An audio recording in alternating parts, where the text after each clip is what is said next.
తెలుగు రాష్ట్రాల్లో చోరీలకు పాల్పడుతున్న దొంగలు బరితెగిస్తున్నారు. కానీ విని ఎరగని రీతిలో దోపిడీలు చేస్తున్నారు.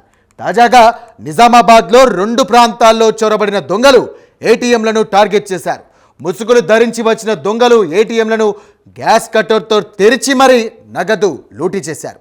ఏటీఎంల దోపిడీతో అప్రమత్తమైన పోలీస్ యంత్రాంగం నిఘాను కట్టుదిట్టం చేసింది. జిల్లాలోకి వచ్చే పోయే పాయింట్లలో ప్రత్యేక చెక్ పోస్టులు ఏర్పాటు చేసి వాహనాల తనిఖీలను ముమ్మరం చేశారు.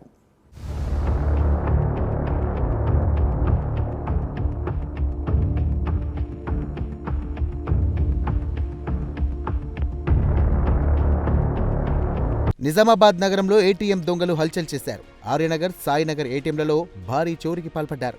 ముసుగులు ధరించి వచ్చిన దొంగలు ఏటీఎంలను గ్యాస్ కట్టర్తో తెరిచి మరీ నగదు లూటీ చేశారు. సాయినగర్లోని ఎస్బీఐ ఏటీఎంలో కొంత నగదు చోరీ చేశారు. ఆ తర్వాత ఆర్యనగర్లో డీసీబీ ఏటీఎంలో మరికొంత నగదు ఎత్తుకెళ్లారు. గ్యాస్ కట్టర్ వాడినప్పుడు మరికొంత నగదు మంటల్లో కాలిపోయినట్లు తెలుస్తోంది. 5 సభ్యుల ముఠా దోపిడీకి పాల్పడినట్లు పోలీసులు గుర్తించారు. 2 ఏటీఎంల నుండి మొత్తం ఎంత నగదు దోచుకుపోయారు, ఎంత నగదు మంటల్లో కాలిపోయిందనే విషయంలో ఇంకా క్లారిటీ రావాల్సి ఉంది. సీసీ ఫుటేజీల ఆధారంగా కేసు దర్యాప్తు చేస్తున్నారు పోలీసులు. సంఘటనా స్థలాలను కామారెడ్డి ఎస్పీ రాజేష్ చంద్ర పరిశీలించారు. బైక్పై 2 దొంగలు ఏటీఎంలోకి చొరబడగా కారులో మరో 2 రెక్కి నిర్వహించారు. సీసీ కెమెరాలో దొంగల దృశ్యాలు రికార్డయ్యాయి. దుండగులు తెలుపు రంగు క్రేటా కారులో వచ్చినట్టుగా గుర్తించారు.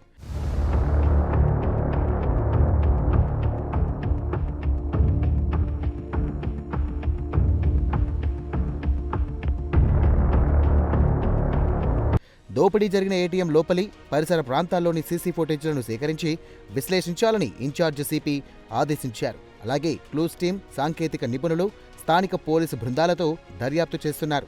ఏటీఎంల దోపిడీతో అప్రమత్తమైన పోలీసు యంత్రాంగం నిఘా కట్టుదిట్టం చేశారు. జిల్లాలోకి వచ్చే పోయే పాయింట్లలో ప్రత్యేక చెక్పోస్టులు ఏర్పాటు చేసి వాహనాల తనిఖీలు ముమ్మరం చేశారు.